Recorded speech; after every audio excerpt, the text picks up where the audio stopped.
Hello!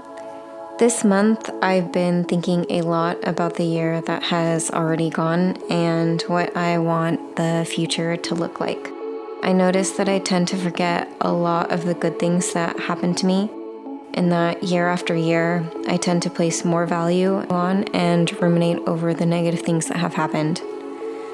I started thinking that it might be a good idea to make a little recap of the little and big things that made me happy over the past year.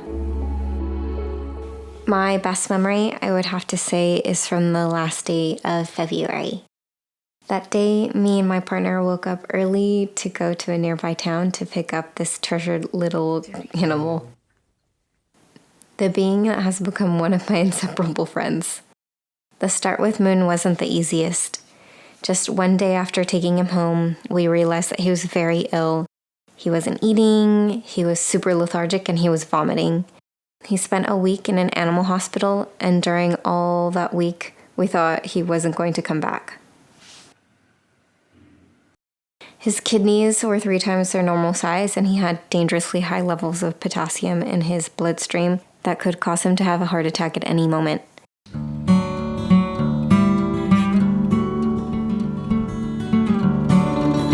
Suddenly, though, we got a call saying that he was perfectly fine and that we could pick him up the next day.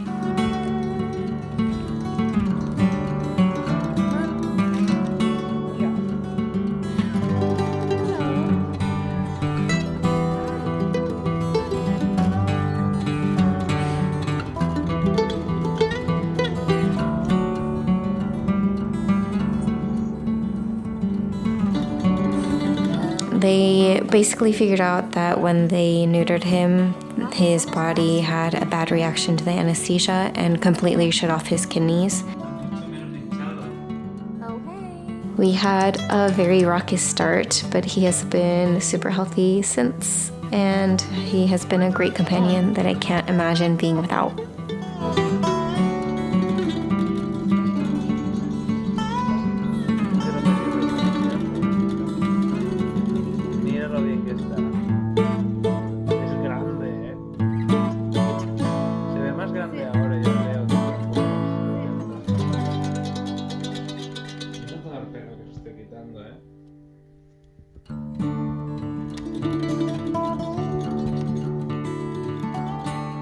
At the end of February, I also started to have some uncomfortable pain in my left hip.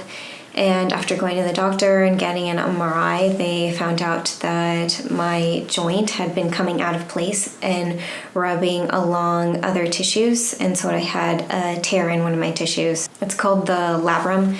It's this tissue that is above the joint.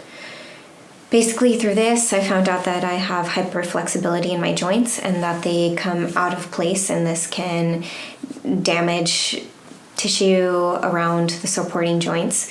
So what I've had to do since then is basically go to the gym and exercise regularly.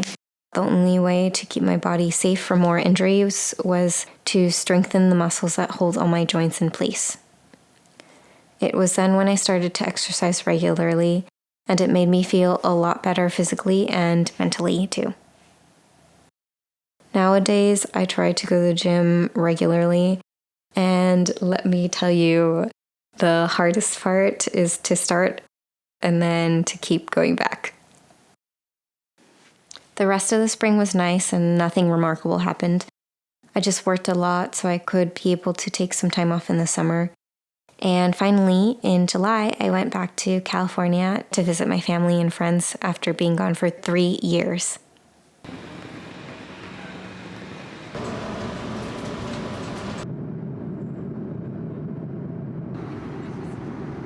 I remember arriving there and feeling a bit out of place. I think I experienced some culture shock, some reverse culture shock maybe. I was surprised how big the freeways were and the cars too. I think I forgot that I was an American. I had a lot of fun. I crossed the entirety of California to go see my brother and his family who live up north. And we went camping and to the lake by their house.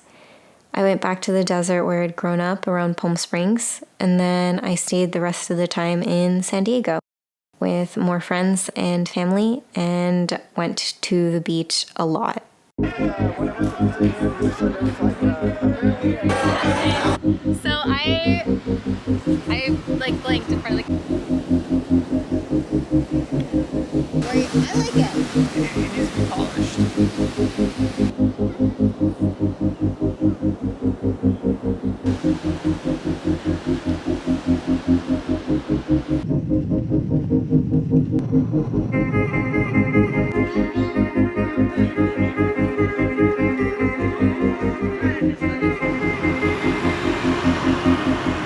I don't think I've mentioned this before, but for the past 3 years, I've been working as an online English teacher.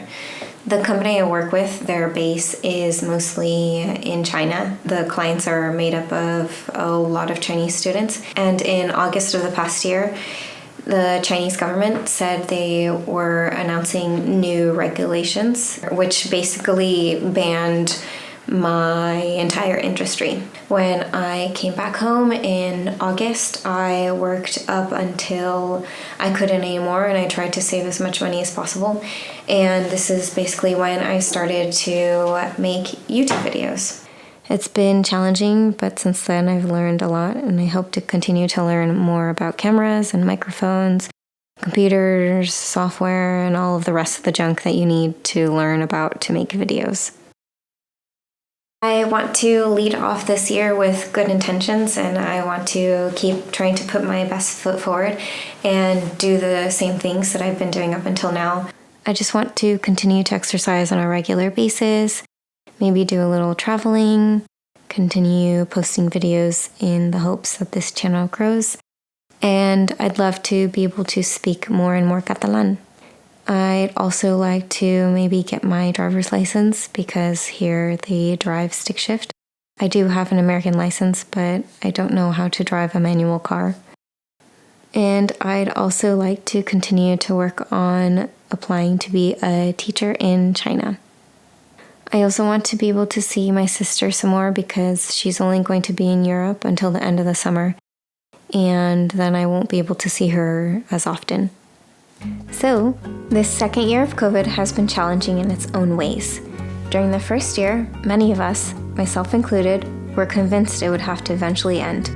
But during the second year, we had to get used to this new reality where things are ever changing and ever developing, but still continue on with our daily lives to try to do the best we can. Despite all of this, I'm very grateful for this year that I've had.